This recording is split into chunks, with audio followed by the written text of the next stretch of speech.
Hello, Rosebuds. Welcome back to the Rose Garden. If this is your first time seeing my face, welcome, welcome. My name is Kimberly Ann. I am talking to you guys from Edgewater Beach. I'm catching this last bit of sun before our weather change and transform with the season. It is October 1st, Wednesday, October 1st. I'm up on my days, y'all. Y'all know yesterday I thought it was the first. I was so ready for October to get here because September was a doozy. But um, I actually just left my daughter's school, my two youngest daughters' school,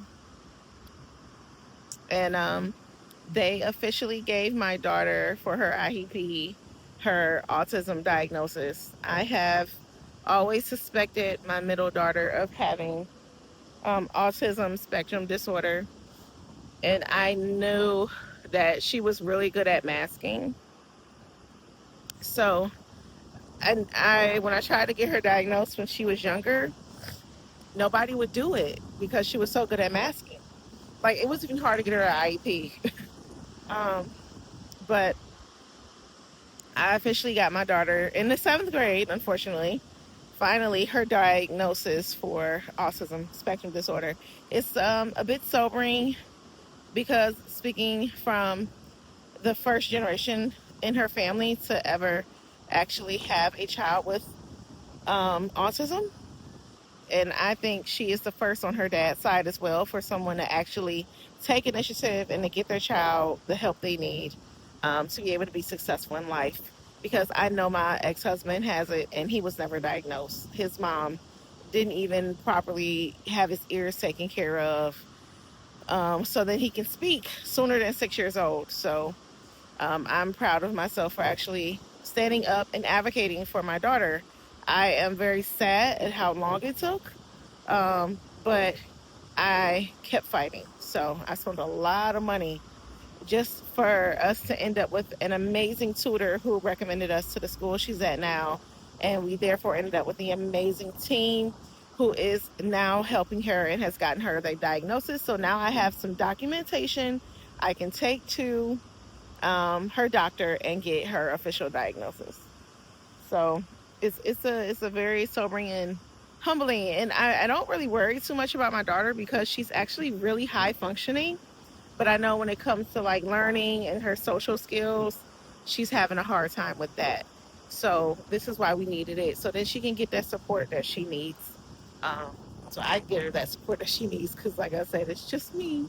Um, but yeah, so that isn't really why I did the video today. But I just wanted to, like I told you guys, I'm telling you guys my story and helping you guys out with learning lessons and things like that from my story. And I hope if there's any woman out here and you know that there is something not right with your child or your child's not learning like maybe your other children, okay? Or maybe like you did, and you know that it's just a little bit different, do not be scared to get your child that diagnosis 333. As I said, that do not be scared. Get your children the help they need so then they are not later in life becoming little narcissists or little criminals, and that became their way to cope with their dysfunctions. Like I work in the juvenile justice system, so I see where parents could have possibly helped kids, and they, instead of being accountable and say, okay, I think my child needs extra help. No, you just assume them as bad and you give them away, or you let them be out here doing whatever the hell they want to do because trying to help them it can inconvenience you, and that is not how we should do as parents. I don't believe in it. I believe in exhausting any and all avenues and efforts to make sure your children get the help they need. I'm trying not to cry because I realized through my relationships where their fathers, my children's fathers, their mothers missed the fucking mark. They missed the fucking mark. And because they missed that fucking mark, it left scars on women like myself who want to do good and want to love someone wholeheartedly, you know? And unfortunately, the damage is done, and I can't help a grown man, but I can help a child. So, you know, and I need for more people to be accountable when it comes to their kids, in particular mothers, because unfortunately, the way society is set up, the responsibility falls on us. And there is nothing like a mother's love. And there's so many men who have mother wounds. And if a mother could just stand up for their child and do what you need to do for your children, it could save a world of trouble. Like my youngest child's father, there are 9 kids that he has brought to this world, if not more. And I'm for certain if his mom had to just stepped up a little bit more and got her son the help that he was probably crying for as a child, there would not be 9 broken homes out here. But to each his own. Luckily, my middle baby who got the autism diagnosis, her father got a vasectomy. So our daughter is his only daughter. Um, thank God for that. And I know that the autism gene possibly comes from that side. I don't know anyone in my family who has it. That doesn't mean no one else has. So it could have come from both sides. So I'm not like just singling him out, but I know the difficulties that he had. Definitely his mom missed the mark and things could have been done. So then things could have been better known. If it wasn't for me taking the information that I had got from my ex-husband in regards to him not speaking till he was 6 and things like that into consideration, and knowing like my daughter may have difficulty, it's no telling where we will be right now. I'm gonna be real with you. But I kept fighting. Like I spent a lot of money to get my daughter the help she need, and a lot of that help never helped. I'm gonna be real with you. Like there are services out here that are just literally taking people's money. I'm gonna be real with y'all. So I'm proud and I'm so happy and honored that we got her. I got her the help that she needs now, and we can go forward. And my baby can have a successful life. She's an amazing dancer, so that we get to focus on dance now because now we have what was ailing her um, taken care of, and we can get her what she needs. So, with that being said, check my description box below. Give me a like. Subscribe to the channel. Once you subscribe to the channel, you are now officially a part of the Rosebud community. And I'm so honored to have you. Our subs are growing like crazy. I am so honored. You guys are really, really showing up and showing out for this channel. And that this lets me know that the messages that I am giving to you guys is just like, they're resonating, and I appreciate it. And the more you like the video, subscribe, share, and comment, the more I can connect with you guys and I can tap into your energies. And maybe one of my messages reach you at the right time. Because everything I'm going through, even though it's happening like right now and I'm filming like right now, this video can help anyone years later. And that's why I'm documenting my whole life right now, because I want other women who may be going through the same challenges I'm going through to know you're not alone.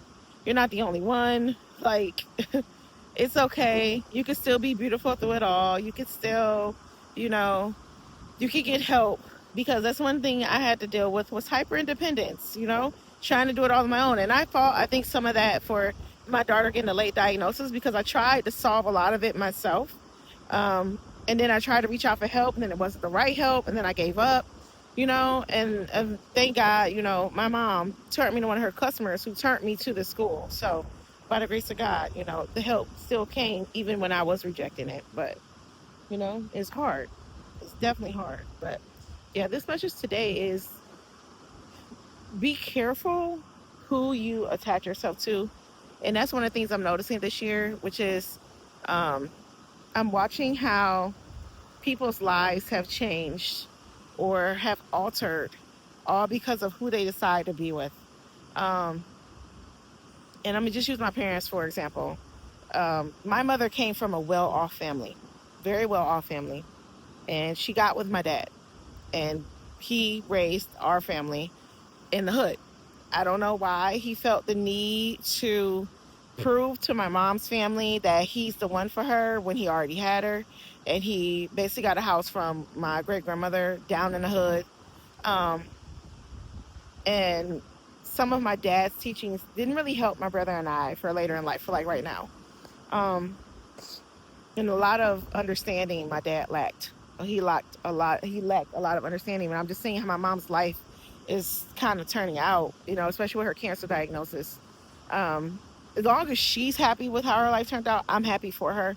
Yes, I can see the potential she could have had, but that's not my job. My job is just to love her as her oldest daughter until her last breath. Okay. But as I am like looking between the neighborhood I'm in now and the neighborhood that my kids and I will move to, I'm noticing like how who you're associated with will determine your outcome. Your association determines your outcome. And I'm noticing like how the people over here, they're just more upbeat, more happy. You can tell they had really good upbringings of hope and love and peace. And that's what I want for my babies. And I won't have it any other way. And then, you go over to the east side where I grew up at, and I'm just like, this shit drags. Like, it's so, it's so dead over here, over there. So I equated that to me realizing, like, Kim, pay attention to who you've been associated with, but be proud of yourself for walking away at the right time before you get sunk under, like I'm over by the lake, by the wrong energy. And I'm proud of myself for walking away from all three of my relationships and being able to raise my kids, even though it's a one-parent home. It's a peaceful home. I had two parents, and it wasn't peaceful all the time. It wasn't peaceful all the time. Like, I watched my family get dismantled in a matter of 30 minutes, all because of ego clashing. And my dad's ego, unfortunately, was the biggest. He clashes with everyone, unfortunately. I love my dad to death, but God, dog, there's some days I wish he had to just back down, and he didn't. Um, so, I'm learning that now. And it's so funny because last night I literally had like a revelation while I was at work, and I asked myself, Kim, why do you really want a relationship? If you take your kids out of the equation, why do you really want a relationship? I had no answer. I had not one answer. And I said to myself, like, wow, we've never been in this place before where we don't have a reason why we want a relationship. We don't have a reason why we want to be connected to someone. And I don't know if that's because of the outcomes of previous relationships. Maybe this is a trauma response for me. Maybe from me going through like childhood trauma and clearing things out. And I'm realizing 12/12, as I said that, like, I have to be really careful with who I bring into my life now, not just for my kids, but for the betterment of myself. Because now that my mom's going through her cancer diagnosis, I'm realizing how unstable my dad really is. And I'm like, that's not going to be good for my mom's health, actually. Like, I need him to get it together and be that backbone that she married him for. She looked at my dad as a strong, overly masculine man, and honestly, I can say my mom's mom. He's not gonna be a good candidate. Like, he's gonna lose. He's probably already losing his shit, and they're just not showing us because I'll check him. But I'm like, damn, Kim, we got to find another reason, or really, is there even a reason needed? And I know Spirit has said to me, like, you don't need a reason to be in a relationship. You just are love. You attract love, and you deserve it, and that's it. And I'm like, that's true. That's very much so true. And you have the right to choose a love that is peaceful, harmonious, free, where it's not confining you to be something you don't want to be, and also is a reflection of the woman you are growing into. And it brought all of this together. Like, be careful who you attach yourself to, because it is a reflection of who you will be in the future, especially if you don't disconnect, if you stay. Like, I was listening to some of the ladies today, and they were saying how common law is a thing, and I'm like, but who would want to be in a fake marriage? I don't want to be in a fake marriage. I don't want to be, oh, well, we've been together for 10 years, so we're fake married. I don't want to be in that. I want to be in a legit connection. Like, and I thought about that. Like, being in a fake marriage, that means your entire relationship is an illusion. The entire relationship. And I am not a woman of illusion. Even though I'm a Pisces, I'm not a woman of illusion. I base my life on substance and what I've done, what I've achieved, how I love, how I've healed. I base my life on that. And that's not an illusion. Love and healing is not an illusion. It cannot be faked at all. None of it can be faked. It can't be masked as what I've been screaming about my youngest daughter, my middle daughter, all this time in regards to her diagnosis. So I didn't want to be on here too long. I'm just going for a walk on the beach right now. But I just wanted to do a quick video because I didn't do one this morning like I normally do after I drop off my babies. But I love you, Rosebuds, to the moon and back. I hope this message reach whoever it needs to reach. thank you all for tuning in and really showing up and showing out for the channel. I really, really, really appreciate all the love and support. Honestly, I do. Because, like I said, I will keep showing up no matter what I have going on. Because doing these videos really bring me joy and it helps me to kind of purge out things. So, I love you guys to the moon and back. Bye.